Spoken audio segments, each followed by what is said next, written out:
amigos? Bienvenidos al primer programa de Visto del año 2021 y nos acompaña, como siempre, Daisy Varillas. ¿Qué tal, Daisy? ¿Cómo has estado? Hola Julio, feliz año a toda la comunidad chilayana. Ya estamos nuevamente con el programa de entrevistas y comentarios políticos y sociales. Así es, y bueno, nuestros comentarios de siempre, que le den like a la página, que compartan esos contenidos, porque nosotros lo que hacemos es buscar contenidos para que la gente esté más informada, y bueno, si le damos like y compartimos, pues cada vez seremos más gente que está mejor informada. Y el tema de esta semana, Daisy, tiene que ver con un tema que como país subdesarrollado, en vías de desarrollo, como quieramos llamarnos, es de suma importancia la educación. Y como todos sabemos, el estado en el que estamos, principalmente la pandemia, como que nos frustra, ¿no? Ese efecto, y por ende la educación tiene que ser analizada, vista desde diferentes puntos de vista, ¿no? Entonces para eso el invitado de esta semana y de hoy, pues tiene que ver con esos temas, Daisy. Sí, el día de hoy nos acompaña el profesor Jesús Alberto Paiva Samamé, quien es experto en metodologías de enseñanza, gestión de talento y además también es docente universitario. Bienvenido, profesor Jesús. ¿Cómo está, profesor? ¿Qué tal? Qué gusto. Muy buenas tardes, Julio, Daisy, al programa Visto. Agradecer por esta invitación, saludarlos por este nuevo comienzo de un año interesante, desafiante, y del que en esta oportunidad conversaremos sobre una temática con la que mantengo un vínculo laboral, profesional desde hace unos 17 años. Así que iniciemos esta charla en esta oportunidad. Así es, profesor. Mire, hasta donde sabíamos, el año curricular, digamos, en el Perú, según el MINSA, consistía en ligar el año 2020 con el 2021, ¿no? Entonces la idea era que los 2 años se iba a unir, ¿no es cierto? Pero tenemos en este 2021 la pandemia un poco más agresiva, con medidas un tanto restrictivas, y por ende, como ya lo he dicho a uno de los ministros, estamos en un estado de incertidumbre, profesor. Entonces, ¿cómo hacemos con la educación ahí? ¿Cuál es su interpretación sobre esto? En definitiva, la educación es un sector que, al igual que otros, se ha visto impactado. Y ese impacto ha generado una crisis que obligó al Ministerio de Educación a responder frente a esa situación, implementando un conjunto de estrategias para atender una necesidad social como es la educación. Sin embargo, somos también conscientes que este impacto no se ha generado de la misma forma para todos. Solo para dar un primer dato estadístico que nos puede ayudar a entender la magnitud del impacto, Julio, Daisy, es que aproximadamente se calcula que el 15% de la matrícula nacional han dejado de estudiar el año pasado. Esto es aproximadamente unos 300.000 estudiantes según una información del Ministerio de Educación. Entonces yo encuentro ahí un primer reto. ¿Cómo hacemos desde las diversas instancias, en este caso a través del Ministerio de Educación, para recuperar aquellos estudiantes que por razones económicas y de conectividad a Internet o dispositivos para poder acceder, por ejemplo, a la plataforma Aprendo en Casa, han quedado fuera de este sistema?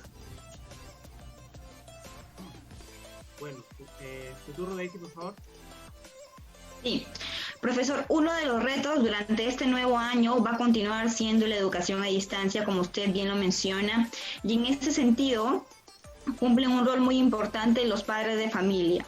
Me gustaría que nos comente qué rol cumplen los padres de familia en las nuevas modalidades de la educación a distancia y asimismo que transmita la importancia de ellos en esta participación. Interesante pregunta, porque esto sin duda es uno de los cambios más significativos que ha generado la pandemia en el sector educativo. Es decir, antes de la pandemia, los años entre comillas regulares con educación presencial, básicamente lo que hacía la escuela era recoger y atender esa necesidad de formación. Después de la pandemia y al cierre de las escuelas, si nos damos cuenta, prácticamente los padres de familia se han convertido en coprotagonistas de la educación de sus hijos. Y ello puede ser leído e interpretado de muy diversas formas. Seguramente muchos padres al inicio, ante la incertidumbre que esto suponía, no sabían cómo acompañar el proceso de formación. Y es que claramente eso es responsabilidad de los especialistas en educación. Creo que también ha servido para que los padres de familia, al asumir ese rol que no tenían todavía pensado, con mayor protagonismo, valoren también el trabajo que significa ser un docente en la modalidad presencial y ahora en esta virtualización. Por supuesto que la presencia y el acompañamiento de los padres de familia ha sido, es y seguirá siendo medular, toda vez que esto va a representar entender, por ejemplo, cómo es el proceso de aprendizaje de sus hijos, manejar no solamente a nivel de sus habilidades cognitivas, sino también de sus habilidades socioemocionales, porque no olvidemos que un elemento clave de este sistema educativo en tiempos de pandemia también ha sido el manejo de las emociones, de la frustración, del miedo, y creo allí que el papel del padre de familia ha sido relevante y seguimos aprendiendo porque esto es parte de un proceso de construcción. Claro, sí, interesante. Profesor, yo sí quisiera pedirle una especie de diagnóstico sobre la educación, pero en diferentes sectores, ¿no? Por ejemplo, tengo entendido que la educación universitaria, digamos que ha tenido mejores ventajas, ¿no? Porque trabajamos con gente un poco más acostumbrada, ¿no? A los ritmos de hacer grupos, de estudiar por capacidades. Sin embargo, en la parte de lo que es primaria y secundaria, es allí donde el choque se ha visto un poco más agresivo, ¿no, profesor? La pregunta me permite poder analizar el sistema educativo a través de sus diversas modalidades. Citas, por ejemplo, la educación primaria y secundaria. Básicamente estamos hablando de educación básica regular, que incluye también, por ejemplo, la educación básica especial y la educación básica alternativa. Creo ahí que el elemento que de alguna manera ha generado que la experiencia de aprendizaje no sea del todo significativa, obedezca al tema de la conectividad a Internet. El INEI, por ejemplo, nos ha referido que en nuestro país solo un 39.3% de los hogares peruanos tiene acceso a Internet. Y el dato es más preocupante todavía en las áreas rurales, donde esto disminuye a un 4,8%. Aquí encuentro un segundo desafío, estimados, toda vez que probablemente quienes tengan más oportunidades de conectarse estén ubicados en la franja costa, en las ciudades, en las urbes, no así en la zona rural. Probablemente aquí el Ministerio de Educación debe responder para este año escolar 2021 con estrategias diseñadas para estas realidades que son tan diversas, tan disímiles en nuestro país. Ahora, con relación a la educación superior, entendamos también que esta no solo se reduce a la educación universitaria, sino también a la tecnológica. En ese sentido, probablemente el desafío también suponga el poder acceder con conexión a Internet. Por ejemplo, la respuesta que puede tener un estudiante de una educación de una universidad privada respecto a una universidad pública haya una clara diferencia. Yo, por ejemplo, provengo de una formación escolar de escuela pública y de universidad pública.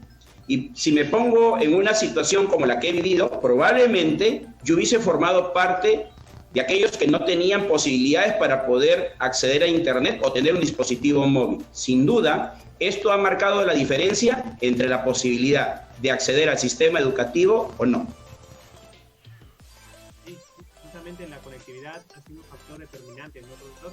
Y si a eso le sumamos que el sector de educación ha tenido desafíos y tareas pendientes de años atrás, con la pandemia se ha visto que estamos, digamos, en el hoyo, ¿no? En lo que es educación. ¿Qué tú lo dices, por favor? Sí, Bueno, en ese sentido y siguiendo por el plano educativo, me gustaría preguntarle, profesor Jesús, ¿qué plataformas ha implementado el Estado? Como ya sabemos, mediante la educación básica regular tenemos el programa Aprendo en Casa a través de la radio, la TV y la plataforma web. ¿Cree que para ese 2021 se van a implementar nuevas plataformas que tengan mayor llegada? ¿Van a haber cambios, ya conociendo un poco más de las deficiencias que ha tenido el sector educativo durante el año que pasó y los grandes índices de deserción escolar o de niños que no han podido ser contactados? Interesante la pregunta. Sin duda, creo que lo trabajado de manera virtual en educación debe llevarnos a reflexiones importantes que debe merecer la atención de todos los estamentos e involucrados en la tarea educativa. Considero que la estrategia o herramienta diseñada por el Ministerio de Educación, me refiero a Aprendo en Casa, surge como una necesidad para responder a la escolaridad, que es el servicio que corresponde al derecho del ciudadano el poder educarse. En ese sentido, considero que ha habido un esfuerzo por intentar diversificar los contenidos utilizando diversos canales de difusión, entendiendo el tema de combinando, por ejemplo, el canal de la radio, de la televisión y de la plataforma web. Con esa experiencia recogida en el año 2020, me parece que se deben replantear seguramente algunas estrategias para que el servicio pueda ser ofrecido con mayor calidad. Y para ello, a manera de sugerencia, me gustaría, por ejemplo, recomendar que se incorporen las buenas prácticas docentes que muchos maestros a lo largo y ancho de nuestro país, con mucha creatividad, han podido implementar de acuerdo a sus diferentes realidades, porque eso es algo que hay que entender en nuestro país. Las personas accedemos al servicio educativo de muy variadas maneras. Incluso algunos han quedado, como ya se ha señalado, fuera de este sistema. Así que, como un alcance Aprendo en Casa, es que se deberían recoger, como se ha hecho en otras oportunidades, las buenas prácticas docentes para que sean incorporadas y se pueda ofrecer un contenido bajo un enfoque de formación por competencias que permita asegurar, primero, el acceso al sistema educativo y, evidentemente, la calidad de la educación para los niños, niñas de nuestro país. Profesor, quiero preguntarle sobre la educación remota o virtual a la que por la pandemia nos hemos visto obligados como país a usar, ¿verdad? Con las herramientas que hemos tenido, con las limitaciones, y lo que ha hecho es que la gente tenga cierto recelo a ese tipo de modalidad, porque estamos acostumbrados a las clases presenciales, ¿no? Al contacto físico por el hecho de ser humano, de ser seres sociales. Pero yo creo, y se lo pregunto a usted que es el especialista, la modalidad virtual también tiene grandes ventajas. Sin embargo, en el contexto en el que se presentó, la gente tiene como cierto rechazo. No sé cuál sea su análisis. Efectivamente, todo aquello que puede sonar nuevo genera un impacto y responde a un cambio. Esto es externo, digamos, nadie se encontraba preparado para afrontar una pandemia de la magnitud que hemos empezado en el caso peruano desde marzo del año pasado. Ahora, atendiendo a la pregunta respecto de las ventajas y desventajas que nos ofrece la experiencia de la educación presencial respecto a la virtual, por ejemplo, hay quienes hemos debido adaptarnos al uso de las herramientas y plataformas digitales. Personalmente considero una valiosa oportunidad para el desarrollo de estas habilidades que se han quedado como una tendencia de los próximos tiempos. En definitiva, no considero que esto sea solamente una respuesta y una moda, sino que en adelante el sistema educativo peruano, como muchos de los sistemas educativos a nivel global, van a tener que responder a este nuevo escenario en el que las herramientas digitales juegan un papel preponderante. Ahora, pongamos esto también en un contexto regional, lambayecano, y vamos a darnos cuenta, por ejemplo, que aquí hay una brecha para el uso de los recursos tecnológicos. Solamente, de acuerdo a los datos que he recogido de la Unidad de Gestión Educativa Local de Chiclayo, fíjense ustedes que todavía no llegan las que fueron ofrecidas por el Ministerio de Educación, las tablets. Se espera la llegada de 2.000 tablets y todavía estas no han sido entregadas. De igual manera, se debe, por ejemplo, conocer, según datos de UGEL Chiclayo, que 11.500 escolares no han sido promovidos este año, el año que ha pasado, porque justamente no han podido acceder a este sistema escolarizado. Entonces, sin duda, creo que también lo que todos extrañamos es la posibilidad que la educación significa socialización, interacción. Y eso es algo que cuando recién empezó esta pandemia y obligó a mantener el distanciamiento social y a generar la educación remota, a distancia y virtual, es algo que todavía no logramos cómo retomar. Creo que el cambio genera una adaptación, pero no todos respondemos de la misma manera.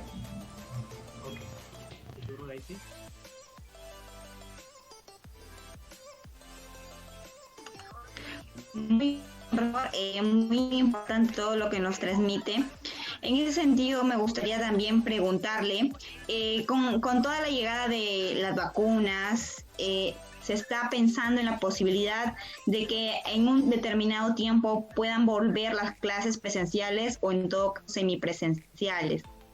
¿Cómo usted visualiza la educación, las clases virtuales y la posibilidad de las clases semipresenciales en las instituciones educativas, tanto de educación básica regular como de educación superior universitaria y técnica?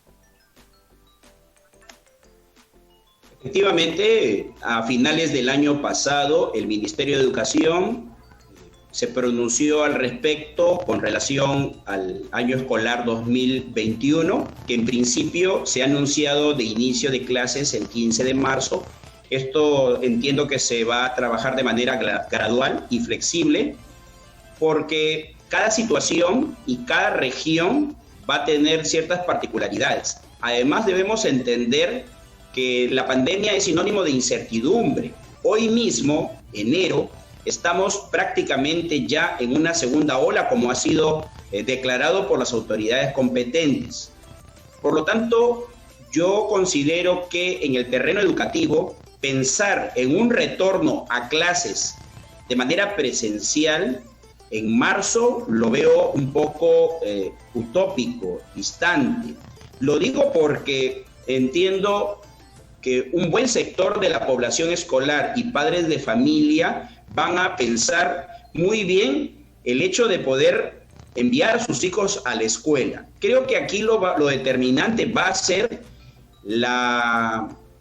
el interés que tenga el Estado por gestionar de manera efectiva la campaña de vacunación que permita, por ejemplo, asegurar después de la primera línea, como se le conoce a los especialistas en salud, incluir, por ejemplo, a los servidores públicos docentes para que de alguna manera se asegure su presencia en la escuela. Pero esto no es algo sencillo.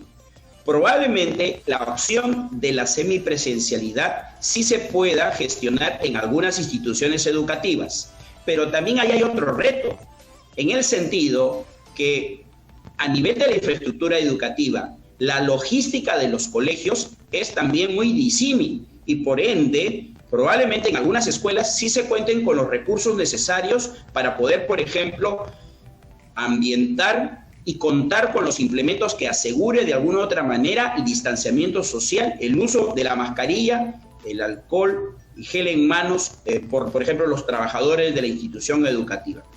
Finalmente, esto vamos a tener que, si lo llevamos a la práctica, ver cómo se va gestionando. Pero si tomamos como referencia lo que ya ha ocurrido en otras latitudes y en otros países de otros continentes, es decir, países que regresaron algunas semanas a la presencialidad, pero apenas se dieron situaciones de contagio, tuvieron que nuevamente retomar la virtualidad. Probablemente ese también sea la realidad que nos espera en el presente año.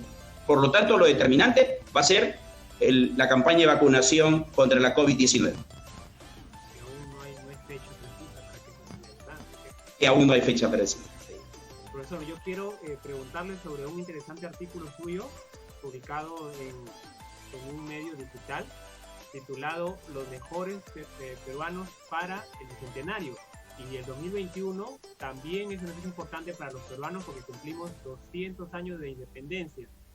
Sumado a esta crisis, como que los desafíos se hacen un poco más grandes, ¿no? Sin embargo, ese componente emocional que usted ha trabajado, quisiera que nos explaye un poquito de qué trata ese artículo tan interesante, profesor.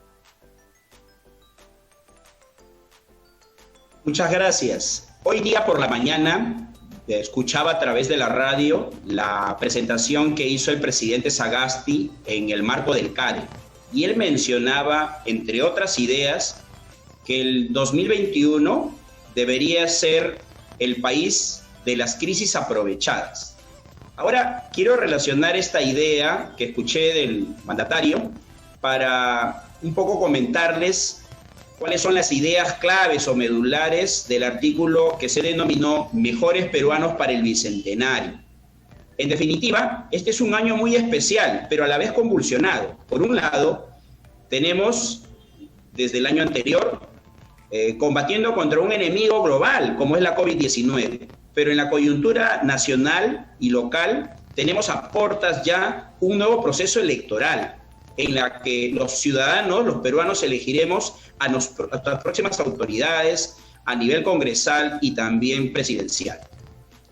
Pero en definitiva, considero que convertirnos en mejores peruanos para el Bicentenario supone asumir un compromiso consigo mismo, con el país. Y esto es algo que debe ser un rol que se pueda gestionar desde la escuela, desde la familia y desde la sociedad civil organizada. Si tomamos como referencia las actuaciones que la ciudadanía ha venido asumiendo durante esta pandemia, vamos a encontrar ejemplos interesantes, como aquella marcha que permitió, por ejemplo, alzar o enarbolar la bandera nacional en aras de la defensa de la democracia. Es indudable que el saldo no fue lo más esperado, porque en definitiva esto generó, por ejemplo, la muerte de jóvenes compatriotas. Entonces, ¿cómo convertirnos en mejores peruanos del Bicentenario? El ejercicio de una ciudadanía no solo responsable, sino participativa y proactiva. Por ejemplo, involucrarnos en actividades que tengan un impacto en nuestra sociedad. Solamente por indicarles algunos datos que he ido desarrollando y trabajando en este artículo que se titula Mejores Peruanos para el Bicentenario. Fíjense que de acuerdo con la Fundación Cáritas, hasta el 2016, 1 de cada 3 peruanos formó parte de un grupo de voluntariado. Y el dato que nos da también AIESEC en el 2019, en un ranking titulado del voluntariado joven a nivel de Latinoamérica, nos dice, por ejemplo, que el Perú ocupa el 4º lugar en voluntariado después de Brasil, Colombia y México. Sin duda esta información es alentadora. Dicho de otro modo, muchas personas están interesadas no solamente en trabajar, estudiar, que es muy importante, sino en aportar un granito de arena y en convertirse en los verdaderos protagonistas del cambio. En definitiva, el ciudadano tiene no solamente derechos, sino también deberes para que permitan, por ejemplo, construir una sociedad más justa y un país con más oportunidades para todos. Claro, su postura, profesor, concilia mucho con lo que se conoce como cambios emergentes, ¿verdad? Que los cambios son los que se dan de abajo hacia arriba, ¿no? Con propuestas de optimismo, de patriotismo, con lo que usted dice, la idea de grupo, y la idea es que no sea el sistema quien te imponga el estilo de vida, sino que seas tú, como usted lo dice, participando activamente. Creo que esa sería la manera más próxima en la que el Perú calza exactamente, porque ya lo hemos visto, tenemos muestras de eso, que pareciera que por ahí es el camino para conseguir un cambio verdadero, ¿no, profesor? Así es, y esto me permite enlazar con esta otra idea o frase célebre de el político y líder social hindú Mahatma Gandhi, ¿no? Quien en algún momento en vida dijera: tienes o tenemos que ser el cambio que queremos ver en el mundo. Yo creo que las nuevas generaciones están asumiendo un rol más protagónico, más participativo. Seguramente que esto no es una casualidad, sino que obedece a esa desconfianza, por un lado, de la clase política, que no viene de ahora ese decaimiento, sino que ya es producto, resultado de nuestra vida republicana. Por lo tanto, yo veo con mucho optimismo cómo la participación ciudadana viene creciendo de manera significativa. Por lo tanto, aquí aprovechemos esa buena voluntad de un sector de la población por intentar hacer cada vez mejor las cosas. Y esto también no significa que esperemos que el cambio aparezca, sino que nos convirtamos en protagonistas del cambio, que también significa exigir a nuestras autoridades el encargo social que nosotros les hemos dado a través de la voluntad popular y democrática. Claro, nada más correcto, tomando en cuenta que estamos próximos a un proceso electoral, ¿no, profesor? Como que a tomar conciencia sobre ese aspecto. Tu turno, Daisy, por favor.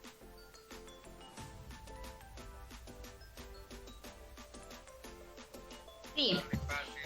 Bueno, profesor, continuando, muy buenos los aportes respecto a este artículo, Mejores Peruanos para el Bicentenario. Yo creo que encaja muy bien justamente con el contexto que vivimos, con la revelación de la juventud y el empoderamiento que hemos tenido durante los últimos años los jóvenes.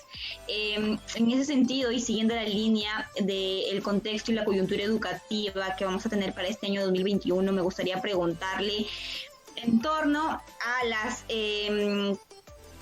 los aportes, a las declaraciones, a las recomendaciones que está dando el Ministerio de Educación y en general las instituciones públicas. Creo que debe de haber mayor claridad en los mensajes, ¿no? Porque desde las instituciones públicas están gestando algunas incongruencias que ponen en duda muchas veces a los padres de familia sobre cómo deben proceder o cómo deben actuar. En cada colegio a veces se escucha un comunicado diferente a pesar de que puedan pertenecer a la misma UGEL o a la misma dirección regional. Entonces, ¿cómo cree usted que debe de manejarse este contexto? ¿Deben de repente diseñar una estrategia de comunicaciones para que puedan contribuir con los mecanismos de comunicación y articular estos esfuerzos con la comunidad estudiantil? Es importante la pregunta que se plantea, toda vez que si analizamos un poco esta dimensión en el contexto de la pandemia, nos hemos podido dar cuenta, por ejemplo, que muchas veces esta comunicación gubernamental, institucional, por parte del Estado, ha tenido algunos puntos débiles. Por ejemplo, muchas veces no se comunica desde la transparencia. Muestra de ello, ustedes deben recordar, por ejemplo, cuando las cifras de contagios o de decesos por la COVID-19 no fueron exactas. Incluso eso le costó el puesto a un ministro de Salud, si ustedes recordarán. En otras ocasiones me he dado cuenta que la gestión de la comunicación por parte del Estado a través de sus diversas instituciones no siempre es clara, o en otros casos no es fluida, o a veces entendemos que la comunicación solamente es unidireccional y no tenemos capacidad para saber escuchar al otro. Asimismo, he notado, por ejemplo, que la forma en cómo se ha venido gestionando la comunicación en tiempos de pandemia, que supone una crisis, es, por ejemplo, que no se ha contado con la capacidad suficiente para gestionar el miedo. Debemos recordar que cuando se desarrolló el tema de la pandemia y aún se mantiene, muchas veces no se sabe llegar a las diferentes audiencias, porque la comunicación, si bien tiene un mensaje, este debe ser claro, debe ser conciso y debe ser entendible, pero tenemos que buscar diversos recursos y canales para poder llegar a la población que tiene la posibilidad de acceder a la televisión, el contacto por redes sociales, por la radio, etc. Además, debemos entender que en medio de esta crisis ocasionada por la pandemia global de la COVID-19, es una crisis acéfala, en el sentido de que no tenemos la posibilidad de sentarnos a negociar porque no conocemos al enemigo, más allá que es un tema de salud global. Es una crisis global y cada país está intentando hacer su mejor esfuerzo para poder gestionarla. Pero yo veo que esa incertidumbre, que ya es propio del impacto de la COVID-19, muchas veces no se ha gestionado de forma adecuada. Por ejemplo, los silencios a veces agudizan más ese temor, ese miedo en la población. Así que esto también debe suponer una reflexión en las instancias del gobierno para, por ejemplo, asumir liderazgos de tal forma que la comunicación que se maneje se canalice de forma estratégica, considerando también la opinión del otro. Lamentablemente, en nuestro país, a veces la respuesta de la comunicación del Estado ocurre cuando el saldo ya nos pone frente a una situación de conflicto. Solo allí gestionamos la comunicación para apagar el incendio y evidentemente esto tiene que cambiar. Okay. Bueno, profesor, ya para terminar yo quiero preguntarle sobre un aspecto que usted ha mencionado al inicio de la entrevista, que tiene que ver con el componente emocional, ¿no? Tanto de los mismos alumnos como de los padres y también a nivel de sociedad, ¿no es cierto? No sé cuál sea su recomendación tal vez para que el Ministerio de Educación lo agregue a estas nuevas estrategias con este nuevo panorama, ¿no? Estamos hablando de una segunda ola del COVID, como usted ha dicho, el miedo también tiene que trabajarse como tal, hay que ser un tanto más proactivo en ese aspecto, que se entienda que no está mal tener miedo, pero no hay que estancarnos, sino que es parte de un proceso, ¿no? No sé qué recomendaciones tendría que darle al Ministerio de Educación principalmente sobre ese aspecto. Gracias. La pregunta me permite responder de la siguiente forma. Creo que si bien el Ministerio de Educación es el ente que gestiona este servicio, también requiere de construir alianzas estratégicas. Por ello, que una pandemia se viene enfrentando de manera multisectorial. En este sentido, educación va de la mano con la salud. Y aquí surge la oportunidad para gestionar algo que quizá ha estado descuidado y que hemos visto en esta pandemia cobrar su mayor vigor. Me refiero a la salud mental. O nada es el presupuesto que se destina para atender este.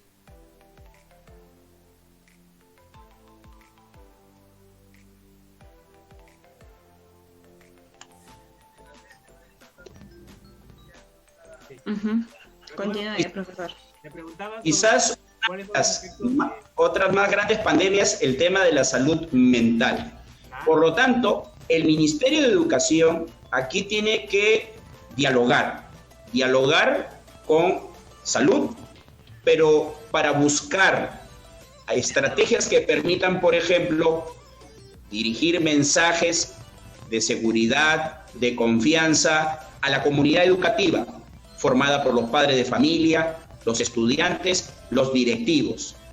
No es un trabajo sencillo, pero debemos ir por ese camino y creo que hay que escuchar a los profesionales de esta área para saber, por ejemplo, gestionar el tema de las emociones, que hoy más que nunca son sensibles en las relaciones que establecemos a nivel familiar, a nivel laboral y a nivel organizacional. Creo que aquí está el otro reto para este 2021, que el Ministerio de Educación lleve un discurso con estrategia efectiva para el manejo de la salud mental de los profesionales de la educación, los maestros, que seguramente el saldo del 2020 nos ha dejado y nos genera 3 trastornos que son conocidos por los estudios realizados: el estrés, la depresión y la ansiedad. Allí tenemos que también atender esa demanda a nivel salud mental en alianza estratégica con el Ministerio de Educación. Claro, sin duda, dentro del contexto de la pandemia es de gran importancia que esos aspectos sean tomados en cuenta, porque hablamos de no ser manejado de la manera más óptima. Vamos a ver los estragos más adelante, ¿no? Gente un poco más frustrada, entre otros males que también encadenan de no manejar bien las emociones. Bueno, sin duda la discusión tiene para mucho más, profesor. Esperamos contar con su presencia más adelante. Hasta aquí tenemos que llegar. Yo quiero agradecerle que haya estado con nosotros, que se haya dado ese tiempo para conversar esos temas que son de vital importancia para un país pobre como el Perú, ¿no? La única manera de salir de la pobreza es a través de la educación. Por ende, esos espacios para conversar sobre cómo mejorar la educación, sobre qué aspectos tiene que tomar en cuenta el Ministerio de Educación son importantes. Y sobre todo con especialistas como usted, profesor. Gracias por estar con nosotros. Así es. Muchas gracias, profesor, por habernos acompañado el día de hoy en Visto. Hemos abordado un tema tan importante como lo es la educación, que debe ser una prioridad en las agendas de nuestras autoridades y de las personas competentes y encargadas de impulsarla desde todas sus plataformas. Un gusto, profesor, y esperamos volverlo a tener por acá en Visto. Me despido compartiéndoles una frase que creo puede ser motivadora para el cierre de esta entrevista, parafraseando a Martin Luther King, que nos dijo: si no puedes volar, entonces corre; si no puedes correr, entonces camina; si no puedes caminar, entonces arrástrate. Pero sea lo que hagas, sigue moviéndote hacia adelante. Trabajemos juntos para sacar adelante a nuestro país. Muchas gracias por la entrevista. Ok, profesor, muchas gracias. Muchas gracias. Y bueno, en esta parte del programa, como ya es sabido, tenemos nuestro comentario político en la compañía de Daisy Varías.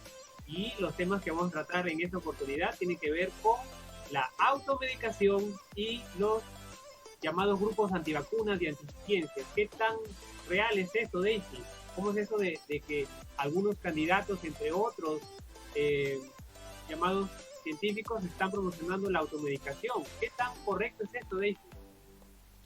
Sí, durante esta semana hemos visto algunas incongruencias e incoherencias por parte de algunos personajes que cuando estuvieron y cuando fueron gobierno promovían el seguir una pauta médica, el recurrir a los doctores, a los médicos para que nos puedan instruir en cuanto al tema de la medicación. Sin embargo, ahora están que promueven la automedicación, están que promueven las aglomeraciones. En ese sentido se ve una clara incoherencia, ¿no? Y falta de sucesión en sus ideas y entre lo que dicen y lo que hacen. Eso ya queda para el libre albedrío de la gente. La gente puede sacar sus propias conclusiones sobre cuán serio es tal o cual candidato. Sin embargo, considero de que es importante seguir verdaderamente lo que nos dicen los médicos. La automedicación no es la mejor salida. Hay muchos casos a lo largo, no solamente de la pandemia, sino también a lo largo de la historia, en los que situaciones de automedicación terminan en muertes, terminan en que la situación se agrave aún más. Yo creo que es importante, ante cualquier caso que tengamos, recurrir a un médico que nos pueda dar las indicaciones correspondientes para poder ingerir o consumir tal o cual medicamento, ¿no? Claro, y me parece muy acertado la posición que tú das sobre que algunos candidatos, por conseguir votos y porque están en campaña, ya están, como quien dice, dándole lo que la gente pide. La gente, en su manera práctica de quererse librar del COVID, entre otras cosas, prueba con productos que no están garantizados que funcionen, ¿no? Entonces, hay que decirlo claramente, la automedicación es muy peligrosa. Uno, porque tiene que ser un medicamento, digamos, estudiado, homogéneo para todos. Entonces, si yo voy a hacer mis propios combinados, como se dice, de medicamentos, voy a generar con el tiempo anticuerpos que van a ser peligrosos para mi salud y que cuando yo recurra a un tratamiento médico, posiblemente las medicinas que estén para el tipo de enfermedad que tengo ya no me resulten saludables. Entonces es peligrosísimo. Y lo que me lleva a Daisy a decir que una cosa es cuando se hace en campaña y otra cosa cuando se hace en gobierno, ¿no? Porque pareciera... Claro, obviamente... Ahí te doy. obviamente hay un perfil que se muestra el candidato cuando está en campaña que el candidato cuando está en gobierno o fuera de campaña, ¿no?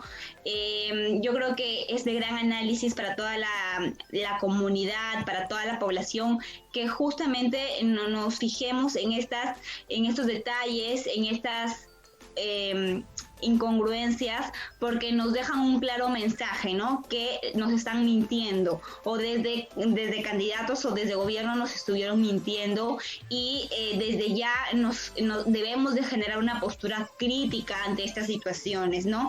Que no se fomente el caos ni el desgobierno, ¿no? Que todo candidato y todo gobernante tiene la responsabilidad también de lo que comunica, ¿no? Yo no puedo decir sí, tomen tal medicamento porque yo no tengo un aval médico que me respalde, porque de repente soy politóloga o porque de repente soy comunicadora y desconozco, ¿no? Como quien dice, zapatero a su zapato, ¿no? Entonces me parece una falta de respeto también a los profesionales de la salud que se vienen esforzando tanto por cuidarnos, por protegernos, por tratar de seguir estudiando para poder encontrar soluciones médicas y recomendaciones verídicas con respaldo científico, y que una persona que no es especialista en la materia salga a lanzar tremendo comunicado que puede poner en riesgo a muchas personas, ¿no? Porque claro está que hay ciertos medicamentos que le pueden hacer bien a algunas personas, pero hay personas con ciertas complicaciones, con alergias, con un distinto organismo a los que les puede causar un efecto secundario letal, ¿no? Entonces yo creo y hago desde acá, desde la plataforma Visto, un llamado a la comunidad, un llamado a la población a que no se deje engañar, a que puedan desde ahí ya fomentarse una postura crítica ante estos candidatos, y también un llamado a los candidatos, ¿no? A que sean bastante serios y responsables con las comunicaciones que transmiten, porque quiera que no tienen un público que los sigue y que va a seguir esas recomendaciones y puede estar poniendo en riesgo su salud. Claro, y así es, como tú mencionas, hay que estar muy cuidadosos a lo que los candidatos ofrecen. Consideremos que este es un tiempo especial, un tiempo electoral, donde las promesas como estas va a haber muchas, ¿no? Tenemos desde que congresista dice, te voy a poner un puente, una pista, un colegio, hasta los que recomiendan que se tome ciertos medicamentos, sobre todo para la protección del COVID. Y lo que recomendamos es que hay que ser bien cautelosos a la hora de escuchar propuestas. Todo lo que escuchemos no necesariamente tiene que ser cierto. ¿Sí? Digámoslo con todas sus letras, ¿no? Por conseguir votos van a ofrecer lo que de repente para ellos no sea posible, ¿no? Entonces, como que por allí hay que tener muchísimo cuidado. Y otro aspecto, Daisy, que también se ha visto mucho en estos últimos días con relación al COVID, es la vacunación. Es entendido que un mecanismo eficaz para una enfermedad es encontrar la vacuna y que se aplique. Sin embargo, Daisy, tú habrás escuchado que hay grupos de organismos internacionales que repercuten en también ciertos países y por ende también en Perú, y tenemos acá cierto grupo de personas que consideran que las vacunas son nocivas, amiga Daisy, y por ende no hay que vacunar. Estamos peleando por conseguir vacunas para que al final hay un cierto grupo de personas que digan, yo no me quiero vacunar porque me voy a volver estéril y van a cambiar mi ADN, Daisy. No sé qué comentarios sí.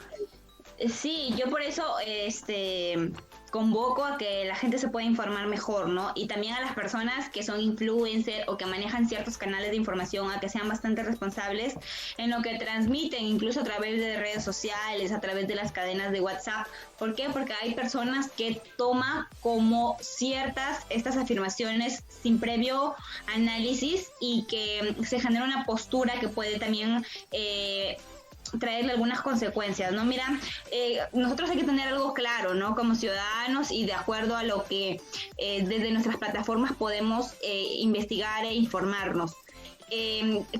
Para que se pueda comercializar una vacuna, por así decirlo, tiene que pasar bastantes niveles de investigación científica, tiene que hacerse muchísimas pruebas, incluso ya han habido algunos peruanos voluntarios que han recibido esta dosis de vacuna, en donde no ha habido ningún efecto secundario ni negativo, porque justamente estas vacunas ya han sido muy probadas, ¿no? El proceso para la elaboración de la vacuna y para la distribución de la vacuna es bastante largo, ¿no? Es un proceso científico grande, grande. Hay algunas discrepancias porque la vacuna que hemos comprado es China, que tiene el 70%, si no me equivoco, de efectividad. Hay un 30% de no efectividad. Sin embargo, yo creo que es una vacuna preventiva. No es una vacuna que nos va a sanar del COVID, sino que va a prevenir a la población de que pueda contagiarse o que pueda tener de repente un desenlace peor, ¿no? O letal. Entonces, yo creo que las personas, y soy una gran promotora de la vacunación, porque durante todo lo largo de nuestras vidas las vacunas han sido fundamentales para que muchas personas no mueran ni la enfermedad se agudice, ¿no? Sino que la enfermedad pueda ser más amortiguada, ¿no? Y muchas veces este tema de la vacuna, que no solamente es a raíz con lo del COVID-19 y la vacuna que ha salido, sino es desde antes que se menciona que las vacunas nos hacen daño, que las vacunas cambian nuestro ADN o que quieren cambiarnos un chip que tenemos, y en verdad que a veces hasta la información se confunde tanto que termina siendo hasta un poco de, yo lo tomo ya como un poco de parodia, ¿no? Pero sin embargo, en algunas personas cala. Entonces yo sí creo y convoco a la gente a que pueda informarse para que esté convencida de vacunarse, pero que se vacunen, porque el Estado está haciendo una inversión millonaria con estas vacunas, y creo que lo menos que podemos hacer como peruanos es vacunarnos, y para ello las autoridades gubernamentales deben de dar el ejemplo también de recibir esta vacuna para darle mayor confianza a la población de que el producto que están recibiendo es bueno, es de calidad y que nos va a ayudar con la prevención al COVID-19.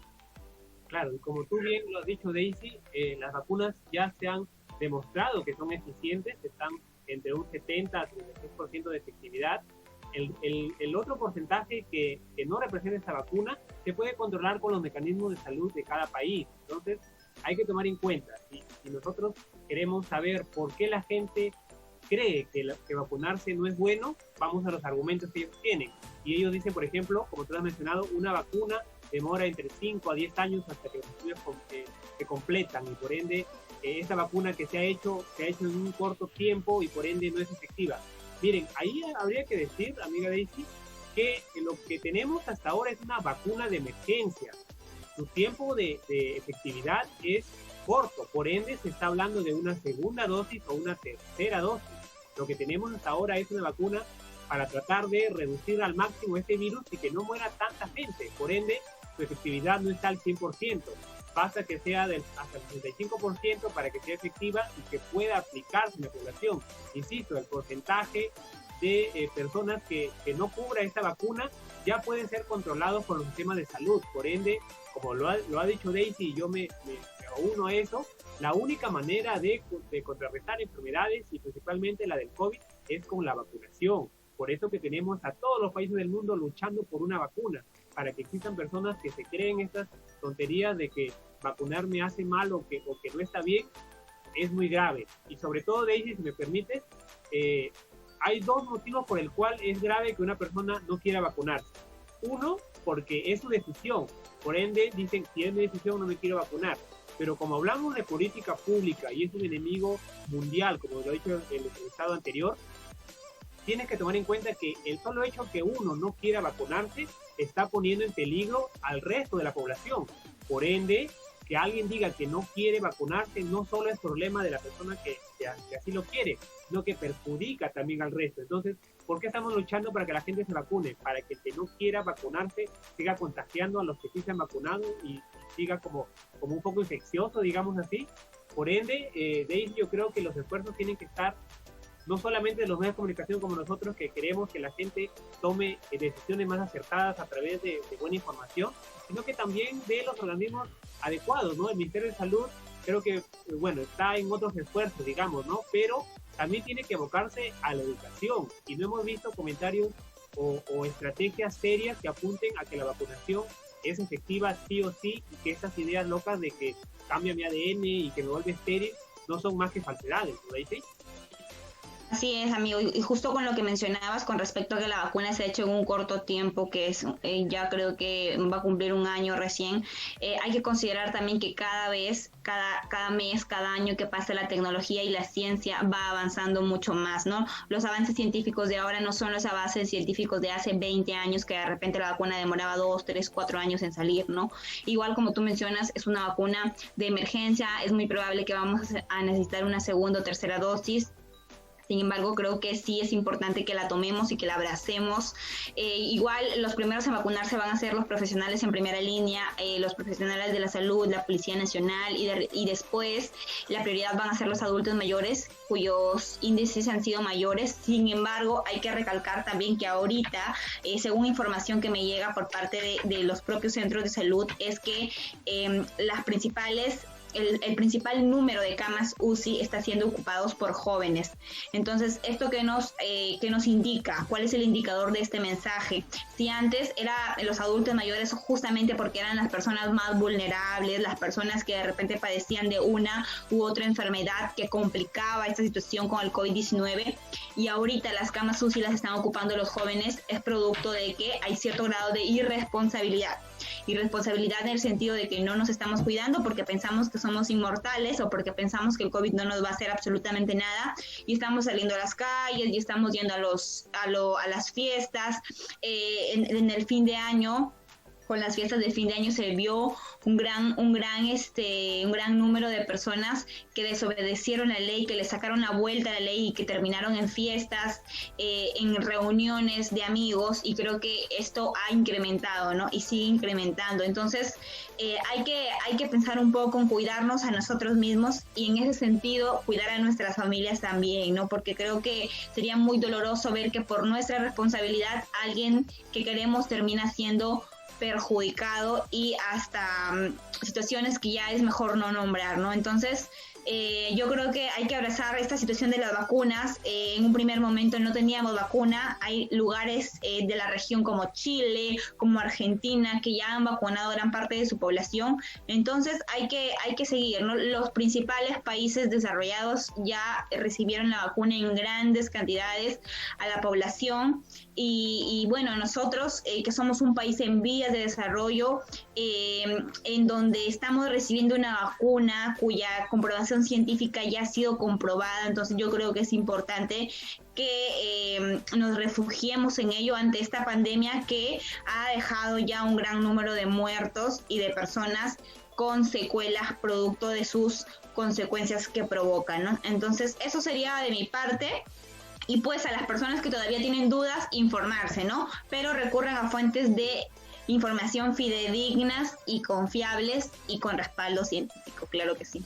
Claro que sí. Y la manera más eficaz de protegerse del virus hasta que llegue la vacuna es seguir usando la mascarilla, es seguir manteniendo la distancia, es evitando que hayan aglomeraciones. Como tú has dicho, Daisy, las camas UCI están siendo ocupadas por personas ya no las más vulnerables, como decíamos en un inicio, sino que son personas de menos edad, ¿no?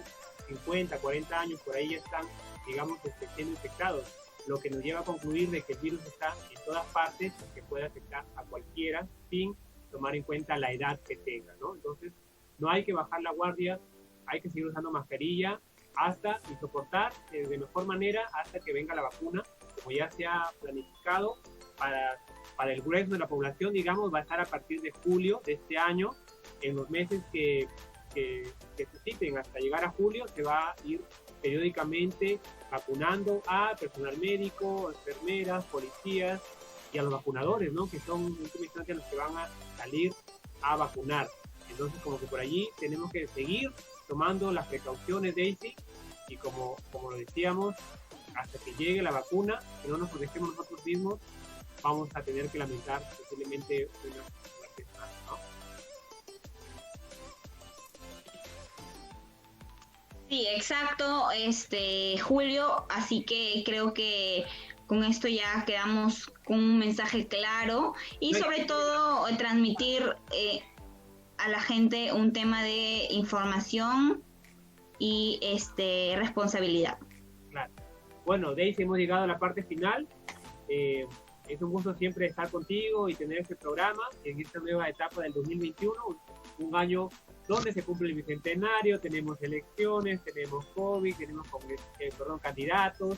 Entonces, como que hay material, como que no podíamos estar sin hacer nada en este 2021 que es tan decisivo para nuestro país, ¿no? Así que te agradezco. Así es, el primer programa del año, y seguimos acá junto a las familias chiclayanas, a las familias peruanas, trayéndoles un mensaje transparente, un mensaje responsable, pero sobre todo con la finalidad de informar y de llevar la información mediante este canal a todas las personas, ¿no? Así que espero que nos sigan acompañando y seamos más todavía, ¿no? Así que, bueno, creo que ya llegamos a la parte final. Así es, nos vemos en un próximo programa. Gracias por acompañarnos y hasta la próxima. Cuídense. Hasta la próxima, nos vemos.